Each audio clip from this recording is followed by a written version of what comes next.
but they stopped out of reach, but they were extending their hands towards me and staring in this, it was a really invasive, intrusive kind of feeling that it was really horrible. And you know, that was where my nightmares came from for a long time after that. And in recent years, I've figured out an explanation. I'm thinking that they were trying to regain control of me. And by acting together, they were all three staring and boring into me, but it wasn't working for some reason. And after I was returned, one of the medical tests was an EEG, brainwave scan. And this was at Barrows Neurological Institute, world famous brain trauma center in Phoenix, Arizona. And the technician didn't know who I was or what I was in there for, but he made note of this anomalous pattern. So, you know, without knowing anything about it, he found this odd brainwave pattern that I think might have something to do with that feeling of them trying to get in there and control something that wasn't quite like what they expected. But they abruptly turned and left the room. I was planning on fighting my way past them because the only door was on the other side of them. But then they suddenly took off and went out, and they went down this little passageway to the right. So, you know, I felt cornered in that room. The only door was the one they just left through. So I went to the door and went in the other direction. But the hallway curved so tightly that, you know, I couldn't see very far ahead of me or behind me to know if they were following me. It was only later that I pieced out and pieced together the layout of the interior, the part that I could see. At the time, I thought that these doorways that I saw in this room might be doorways that I could open and escape. And that's just what I was thinking, is somehow to escape. And I was overcome with fear because, you know, the fear was just making me irrational. It was a kind of a foolish assumption to think that if I opened that door, I could just drop 15 feet to the ground and be back in the woods. I had no idea where it was at that time. But when I moved into this room, a star pattern became, in effect, became visible. And it was all around on the walls and ceiling and everything. And none of these, there was no way to open the doors. There was no doorknob or button or anything, so I went to the chair and tried to operate some controls there, and most of those didn't do anything at all that I could tell. And since we didn't have touch screen in those days, I didn't even think about touching the screen, but it wouldn't have done any good to open the door anyway. It probably had nothing to do with getting me out of there. But maybe this fooling with these controls brought this guy in. I just, something caught my attention from the door I'd come through, and there was this man standing there. And I thought I was there, you know, to be rescued. That he was there to rescue me. And so, you know, I went up to him and started asking all these questions. Kind of asking is kind of a funny way to put it, because I was basically babbling and screaming. But so when he wanted to take me out of there, I was only too happy to go. I wasn't too anxious about the fact that he wasn't answering me. I thought maybe it had something to do with the helmet. But when we got outside of this craft, it was a lot brighter out there. It really hurt my eyes at first, but it was a lot easier to breathe. And it was kind of like sunlight. Either an artificial light that was made to look like sunlight, or it was actually some kind of translucent panel. So I don't know whether this large hangar-like enclosure was part of a building somewhere, or maybe part of a larger craft. He seemed to be in a big hurry to take me somewhere, and I was, you know, perfectly willing to go along, because the farther I got away from those creatures, the better, was my thinking at the time. I looked around enough to see that there were some other craft in there, 2, maybe 3, but I had to pay attention to where he was taking me because I was still weak and stumbling, and not, I had to pay attention so I wouldn't fall down. But he took me out of this large room, through some doorways, down this hallway, and then through another door where he left me with some other people. And they were dressed like him except for the helmet. So I thought, finally, I'll get some answers. And I started screaming the same questions. And they weren't answering either. And they started leading me over to this table and wanted me to lay down on the table. And then I started to become alarmed about, was this a rescue at all? So I started resisting. And they were able to get this mask over my face, and I blacked out. Next thing I know, I'm waking up out of doors. I came to pretty clear-headed immediately, and it was cold air, it was night, it was dark, but there was a light above me, so I looked to see where the light was coming from, and it went off right as I looked. But I saw this shiny, disc-shaped object hovering above the highway there, and then it just shot up into the sky. And silently.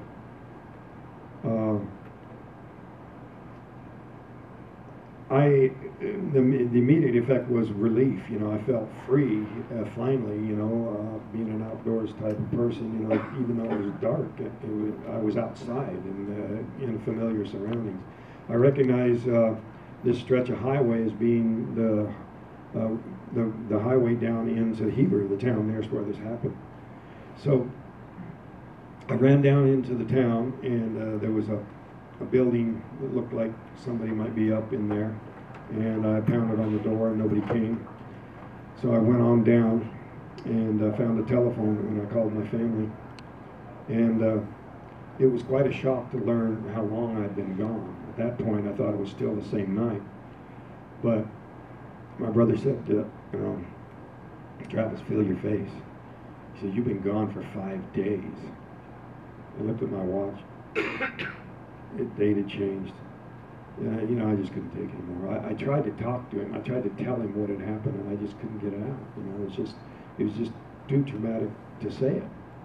And that's the way it was for a couple of days there before the hypnosis. And the hypnosis was useful in that it was the first time I was actually able to relate to anyone what had happened.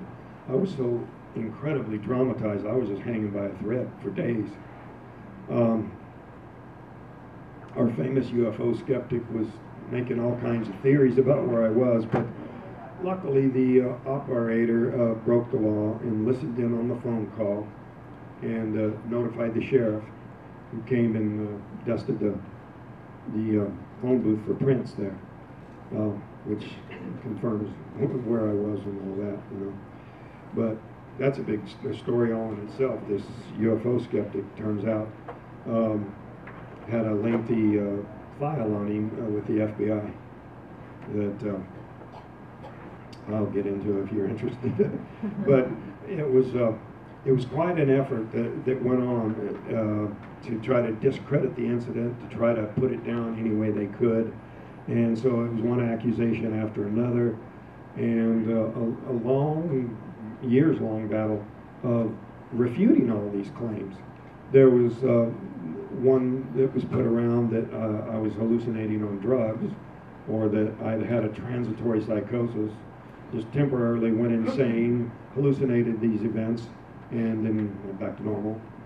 And the other idea was that the hypnotist had planted this memory in my mind, and none of it which could possibly be true, because nobody ever asked, well, how do 7 people have the same hallucination?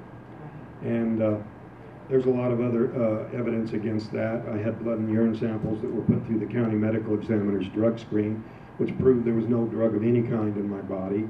I had a whole battery of psychiatric tests that proved perfectly normal. And the hypnotism was witnessed by a couple of psychiatrists and several medical doctors, other kinds of researchers, who all witnessed that it was done properly and there were no leading questions. And again, you know, the rest of the crew wasn't hypnotized, so they all saw the same thing. And it's been really tough, you know. At the time that the crew passed the lie detector test from the state police, the president of the American Polygraph Association, Edward Gelb, said the odds are over 1,000,000 to 1 of there being any kind of a mistake when you have 6 people passing tests on a single issue. You know, there's a slight percentage of error in any polygraph test, but when you have that many combined, it adds up to over 1,000,000 to 1. But that was when there was 6 tests. Now there's been 16 past tests in connection with this incident. And so you calculate the odds on that one, but I myself have passed 5 different tests from 3 different examiners, all of them top-notch examiners with extensive law enforcement experience. Those were really, really rough days following my return. The various investigators described me similarly as looking like a caged animal, like a bobcat in a cage, you know, all different kinds of, I was just on the edge with fear.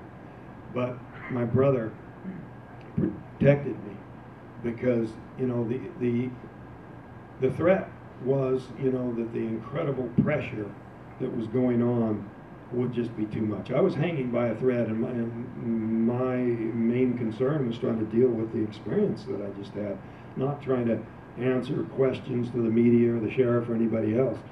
And you know, the family had been having all kinds of prank calls the whole time. When I called that night from the phone booth, my brother-in-law started to hang up on me, you know, with a sarcastic, "I think you got the wrong number," because they'd already been having all these crank calls. But some of them were taken seriously. There was this one guy that said he was retired CIA, and he warned that you know, you just got to be careful who gets a hold of me, because, you know, there's been people disappear in this circumstance. This other lady said she was a nurse, and she was working in a hospital where this old couple had had an experience like that, and they'd been brought in. When she came back on shift the next night, the couple was gone, their records were gone, and the official word was this didn't happen. So they expressed warnings that added to the apprehension that the family had about letting anybody get a hold of me. And so I really give my brother, who has since passed away here a couple of years ago, credit for, you know, having saved me at that point in my life, because you know, he was at his strongest in his life at the time, and I was at my weakest. And you know, it's just been a long, hard road, and a lot of research and a lot of effort goes into trying to refute all the claims that were leveled against us, one after another. And a lot of real devious kinds of things, like the famous UFO skeptic who take a quotation and alter it, take the middle 6 words out and insert some dots to completely reverse the meaning, and all kinds of devious tricks. Our famous UFO skeptic actually attempted to bribe a member of the crew with $10,000 offer to deny that the incident had happened. And this bribe offer was carried by local deputy Jim Click. So, you know, there's definite proof that this bribe offer was made, and it persisted. Even after this crew member moved to Texas, the UFO skeptic followed him down there, flew to Texas from Washington, D.C., and took him out to dinner and pushed at him for months to try to get him to accept the bribe. And where's this $10,000 coming from?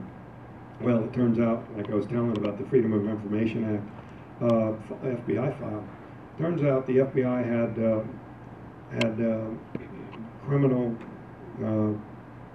investigation going on this guy for revealing classified information. And what here in the FOIA documents was revealed was a memo from the director of the FBI, J. Edgar Hoover, to the director of the Central Intelligence Agency, basically turning the matter over to them. Now, they did not like this guy, but they had something on him.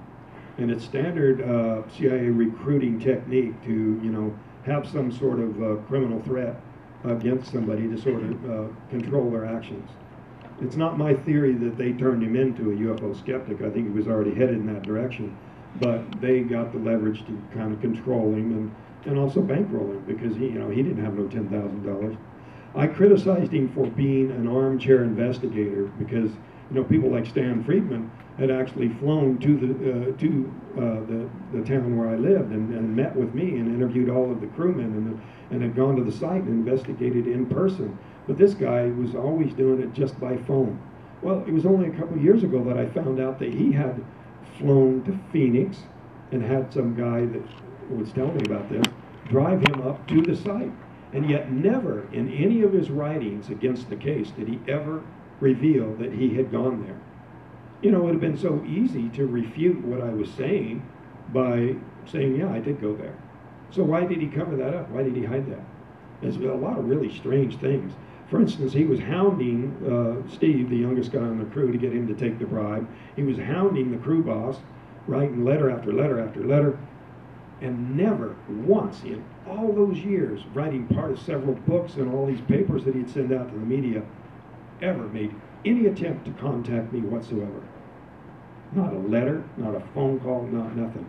And you would think that if he really believed this was all some made-up story, that he would want to get me on the phone and like he did all these phone calls he did and all these researches, record the phone call, then chop it up and misquote everybody and rearrange it to make it look like you said something you didn't say.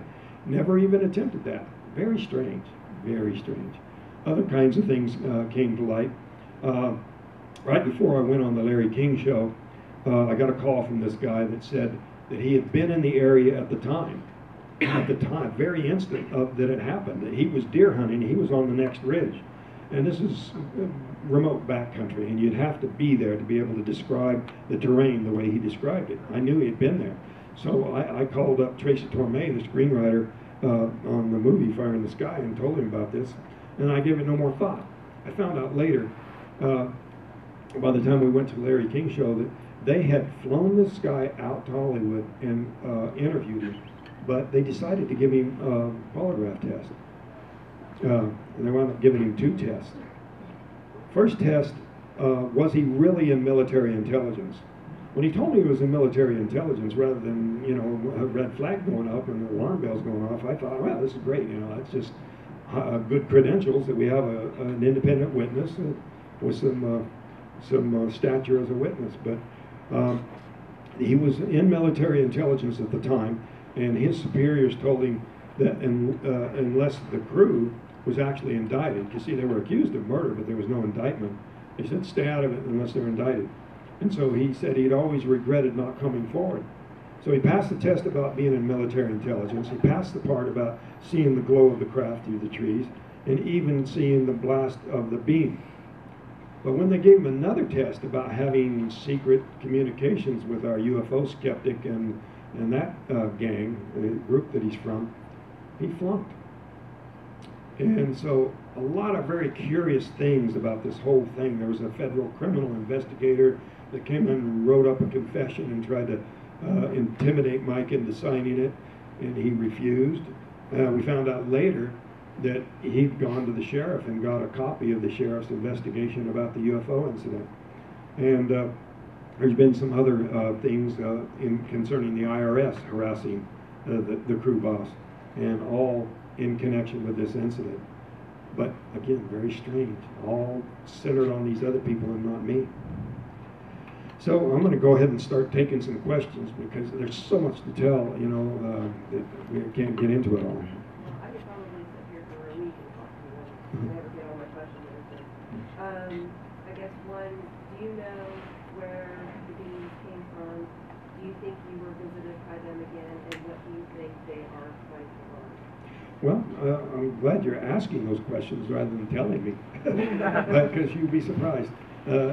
Usually in any large crowd, there'll be somebody stand up and say, okay, you say you don't know where they were from or what they were doing or anything, but I'm here to tell you what they were, who they are, where they're from, and what their purpose was. And I say, but wait a minute, I've heard this 20 times before, and they're all different. So you might be right, but how do I know? You know,